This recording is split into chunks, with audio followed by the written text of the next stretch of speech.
मंत्रिमंडल का विस्तार 5 दिसंबर की तारीख अब सामने आ चुकी है, जब राजभवन में शपथ ग्रहण की तस्वीर आपके सामने होगी। दोपहर 12 बजे का वक्त जब शपथ ग्रहण समारोह होने वाला है। हेमंत सोरेन कैबिनेट के मंत्री पद एवं गोपनीयता की शपथ लेते नजर आएंगे। प्रोटेम स्पीकर के तौर पर स्टीफन मरांडी शपथ लेने वाले हैं। तो 5 दिसंबर की तारीख है जब यहां पर इन सभी लोगों की तरफ से शपथ ग्रहण किया जाएगा मंत्री के तौर पर, और प्रोटेम स्पीकर की जिम्मेदारी स्टीफन मरांडी वहां पर पद एवं गोपनीयता की शपथ उनकी तरफ से ली जाएगी। हेमंत सोरेन मंत्रिमंडल का विस्तार, और यह विस्तार की तारीख इस वक्त सामने आती हुई 5 दिसंबर को राजभवन में शपथ ग्रहण का कार्यक्रम दोपहर 12 बजे का वक्त जब इस समारोह की तस्वीरें आप देख पाएंगे। तो बड़ी खबर इस वक्त रांची से, जहां हेमंत कैबिनेट के मंत्री पद एवं गोपनीयता की शपथ लेते हुए दिखेंगे, जिसमें स्टीफन मरांडी भी शपथ लेंगे। प्रोटेम स्पीकर की जिम्मेदारी उन्हें दी जाएगी और प्रोटेम स्पीकर के तौर पर वो शपथ लेने वाले हैं। हेमंत सोरेन मंत्रिमंडल का विस्तार, अब तारीख सामने। और इस बड़ी खबर पर हमारे साथ न्यूज़ 18 संवाददाता अविनाश जुड़ चुके हैं। अविनाश, सबसे बड़ी बात यह कि जिस तारीख को लेकर इंतजार किया जा रहा था, तो अब ये क्या मानकर चला जाए कि कांग्रेस कोटे से कौन कौन से नाम होंगे, ये भी तस्वीर अब साफ हो चुकी होगी? लगभग हम ये कह सकते हैं कि साफ हो चुकी होगी, इसलिए क्योंकि इस वक्त भी जो हम दिल्ली में जो बातचीत हो रही थी उसमें नेताओं ने कहा कि हमारी तरफ से लिस्ट लगभग तैयार है और ये लिस्ट सीएम हेमंत सोरेन के आवास पर भेज दी जाएगी। और न सिर्फ हम कांग्रेस की बात करें, बल्कि अगर हम जेएमएम की भी बात करें, आरजेडी की भी बात करें, तो अब सूची कल शाम तक हम कह सकते हैं, अभी तो नहीं, कल शाम तक ये फाइनल हो जाएगी। लेकिन किनको बनाना है अंदर खाने, ये सारी चीजें स्पष्ट हो चुकी होंगी। हाँ, ये बात जरूर है कि सार्वजनिक तौर पर ये नाम सामने नहीं आए हैं। अब तक जो जानकारी आई है 5 दिसंबर तय हो चुका है जो समय है कैबिनेट विस्तार का, और इसके साथ साथ यह भी कहा जा रहा है कि जो समय है वो दोपहर का वक्त का हो सकता है। 12 बजे की बात सामने वैसे आ रही है। समय को लेकर राजभवन की तरफ से जो कार्ड, आमंत्रण कार्ड दिया जाएगा, उसमें ये चीजें स्पष्ट होंगी। लेकिन जिसका इंतजार हो रहा था और हम लगातार ये कह रहे थे कि विधानसभा का जो सत्र होना है उससे पहले कैबिनेट का विस्तार हो जाएगा, तो ये अब होता हुआ दिख रहा है। अगर हम जेएमएम से ही शुरुआत कर लें, जेएमएम से जो संभावित कुछ ऐसे नाम है जिस पर चर्चा हो रही है, चाहे वो दीपक बिरुआ की बात कर लें, रामदास सोरेन की बात कर लें, हफीजुल हसन की बात कर लें, उधर अगर हम महिला कोटे से भी बात करें तो सविता महतो और लुइस मरांडी की बात हो रही है, मथुरा महतो की बात हो रही है, योगेंद्र प्रसाद की बात हो रही है, अनंत प्रताप देव जो पलामू प्रमंडल से हैं उनकी बात चर्चा हो रही है, सुदीप कुमार सोनू की भी चर्चा हो रही है।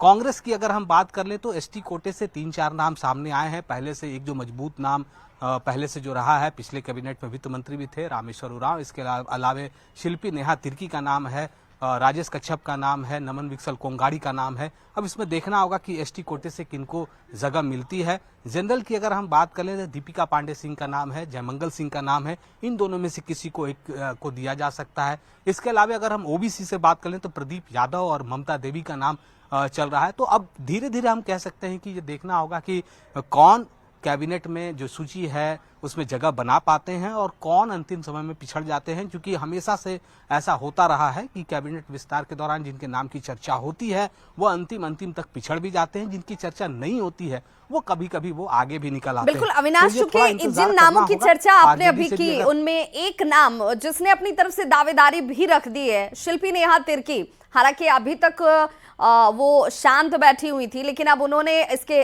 दावे के पीछे का आधार भी रख दिया कि भाई मैं जिस छोटा नागपुर क्षेत्र से आती हूँ वहां का प्रतिनिधित्व युवा के नाते, महिला होने के नाते और पढ़ी लिखी महिला होने के नाते, मतलब हर तरीके से क्राइटेरिया जो है उस पर मैं खरी उतरती हूँ, इसलिए मेरी दावेदारी भी मजबूत है।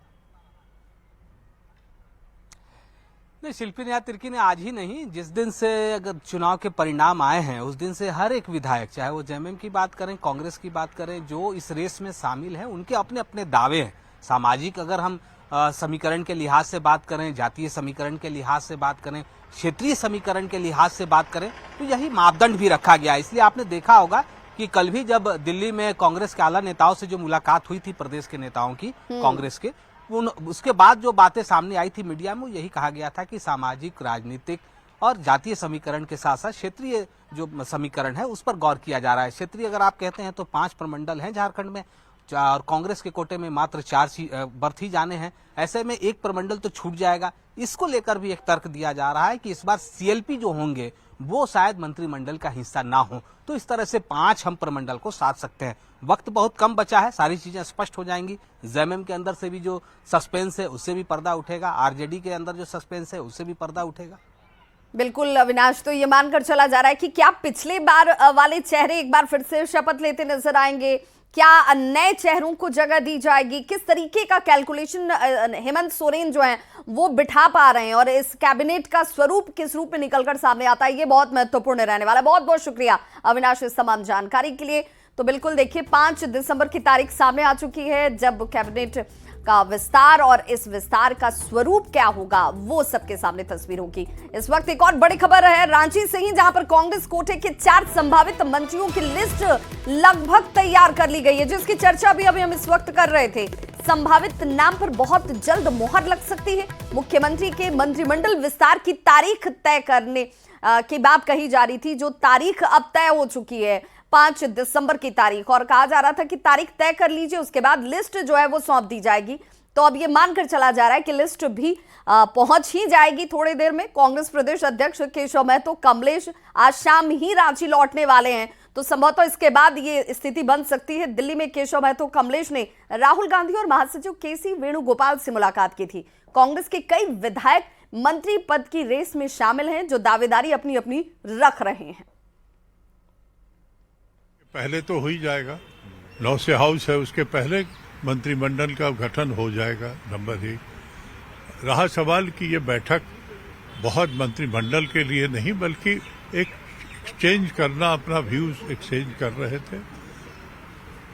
मेन है प्रभारी जी 2 दिन बंगाल में थे, आज आए हैं।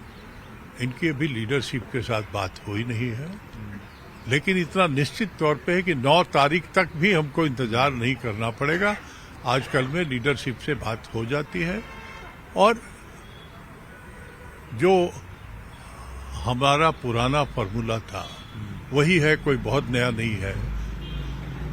कांग्रेस 4, आरजेडी 1 और 5-6 जो है वो जेएमएम, यही है टोटल फॉर्मूला। तो पुराने ही फॉर्मूले पे सारी चीजें होती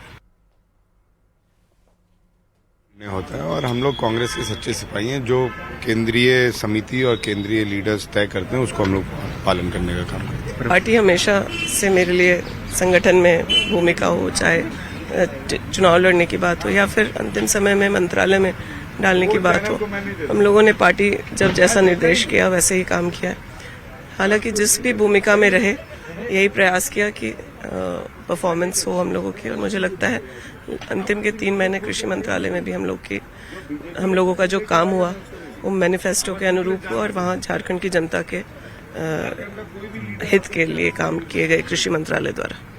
चलिए बहुत बहुत धन्यवाद। तो ये दीपिका पांडे इन सब की तरफ से दावा किया जा रहा है और काफी उम्मीद है, भरोसा भी है इन लोगों को कि हमें मंत्रिमंडल में इस बार जगह मिलेगी। कैमरामैन अपू पाठक के साथ अमितेश सिंह, न्यूज